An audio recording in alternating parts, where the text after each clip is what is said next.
Hi dear students, welcome back to NEET and channel. NEET 2024 official key and response sheet అయితే వచ్చాయి. మనం video చేసాం and మీరు చూసి ఉంటారు అనుకుంటున్నాను. అండ్ ఇంకొక ఇంపార్టెంట్ టాపిక్ మనకి ఇక్కడ సబ్స్క్రైబర్స్ అడిగింది ఏంటంటే, ఒకటే మార్కు చాలా మందికి వచ్చినట్లయితే ఫస్ట్ మార్క్ ఎవరికి ఇస్తారు?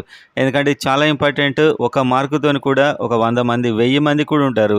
దాంతో మీకు సేమ్ మార్క్స్ వచ్చి కట్ ఆఫ్ ఉన్నా కూడా మీకు సీట్ రాకపోవచ్చు. అది ప్రతి రిజర్వేషన్ కేటగిరీలో ఉంటుంది అండ్ ఓపెన్లో కూడా ఉంటుంది. చూసే ముందైతే కౌన్సిలింగ్ రిలేటెడ్ ప్రతి అప్డేట్ రావడానికి వెంటనే సబ్స్క్రైబ్ చేసుకోండి. వీడియో లైక్ చేయండి.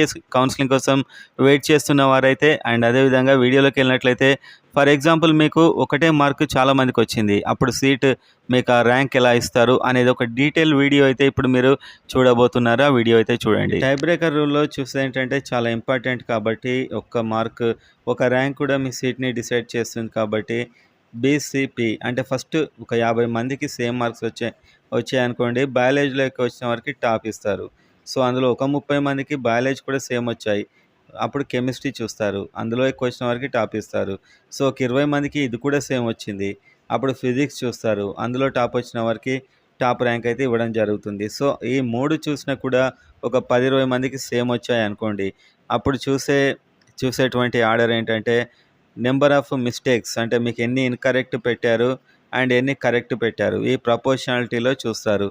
Incorrect by correct. సో ఎవరైతే తక్కువ మిస్టేక్స్ చేసి ఎక్కువ కరెక్ట్ పెట్టారో వాళ్ళకి ఇవ్వడం జరుగుతుంది. Incorrect by correct. So candidate with less proportion of number of attempted incorrect answers and correct answers in all subjects in the test, అన్ని సబ్జెక్టులో కలిపి ఇన్కరెక్ట్ అండ్ కరెక్ట్, సో ఆ రేషియో ప్రకారం ఇవ్వడం జరుగుతుంది. సో అది కూడా సేమ్ వచ్చింది అనుకోండి, అది కూడా సేమ్ వచ్చింది అన్ని సబ్జెక్టులో కూడా, సో అప్పుడు ఏం చేస్తారంటే మళ్ళీ బీసీపీ అంటే బయాలజీలో ఇన్కరెక్ట్ తక్కువ పెట్టి కరెక్ట్ ఎక్కువ పెట్టిన వరకు ఇస్తారు.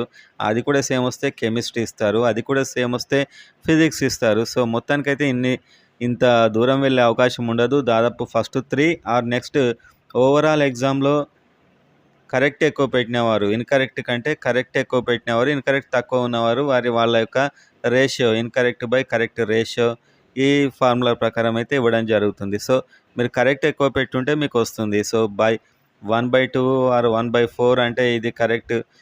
ఈ రేషియోలో ఇది చాలా అంటే ఈ వాల్యూ ప్రకారం ఇవ్వడం జరుగుతుంది. అంటే కరెక్ట్ ఎక్కువగా ఉన్న వారికి మంచి ర్యాంక్ అయితే వస్తుంది. ఆ తర్వాత సబ్జెక్ట్ వైజ్ చూస్తారు. సో ఈ విధంగా ఉంటుంది. చాలా ఇంపార్టెంట్ ఇదని చెప్పుకోవచ్చు.